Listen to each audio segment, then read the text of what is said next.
Электр тораптарының электр жабдығын пайдалану, жөндеу және эксплуатациялау пәнінен сабақ тақырыбы күштік ажыратқыштарды сынау.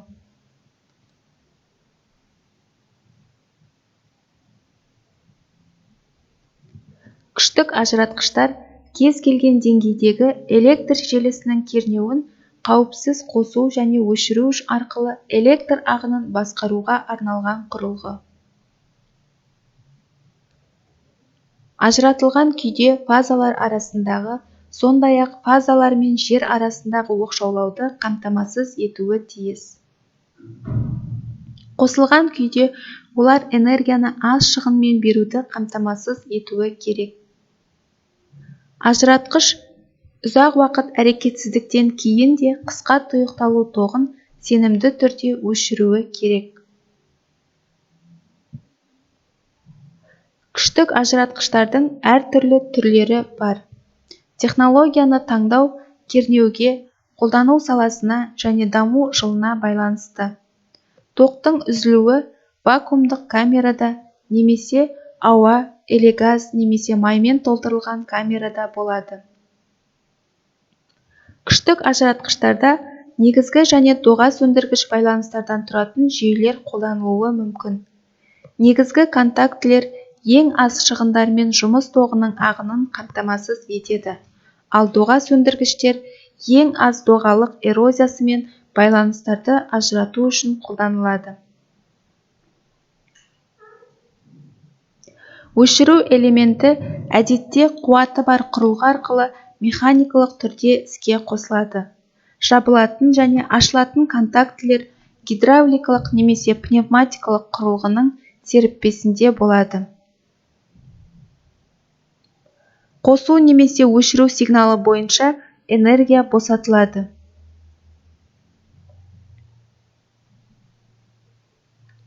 Басқару сигналы өшіру немесе қосу механизмінен жұмыс істейтін электромагниттерді іске қосады.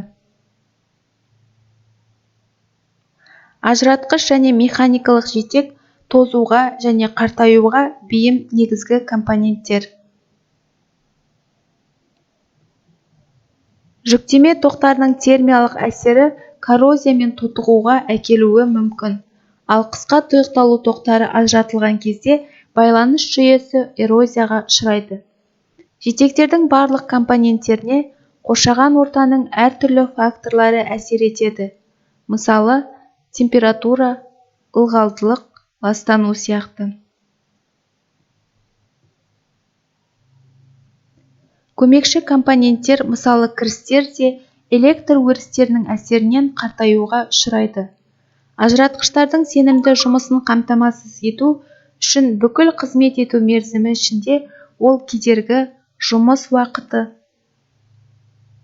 минималды кернеу, контактілер арасындағы алшақтық және қуат коэффициенті сияқты параметрлер бойынша талдау жасайды. Сынақ жүргізетін инженердің қауіпсіздігін қамтамасыз ету үшін көптеген жағдайларда күштік ажыратқыштарда екі жағынан жерге қосылу керек. Әдетте қуат қосқышының алғашқы сынағы жабық күйдің тікелей тұрақты түйіспесінің кедергісін өлшеу болып табылады. Тұрақты байланыстың кедергісі үлкен тұрақты тоқты беру арқылы анықталады. Бұл ретте кернеу кабельдерінің екі жиынтығы арқылы өлшенеді. Күштік ажыратқыштың механикалық сипаттамаларын қосу және өшіру кезінде жұмыс уақытын талдау арқылы тікелей тексеруге болады.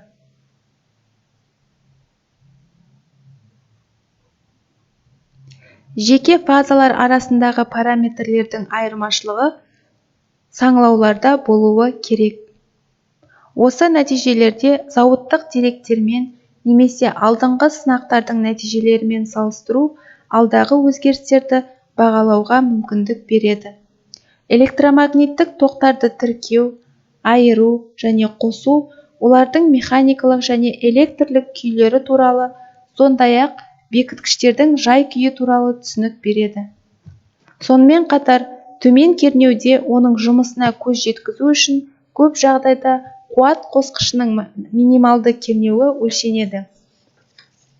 Егер қуат қосқышы көп контактілі жүйемен жабдықталған болса, онда доғалы байланыстың тозу дәрежесін ашу және жабу кезінде контактілердің динамикалық кедергісін өлшеу арқылы анықтауға болады. Күштік ажыратқыштың жұмыс кестесі оның механикалық сипаттамаларын бағалауға мүмкіндік береді. Жылдамдық, толық жүріс, жылжу және ауысу.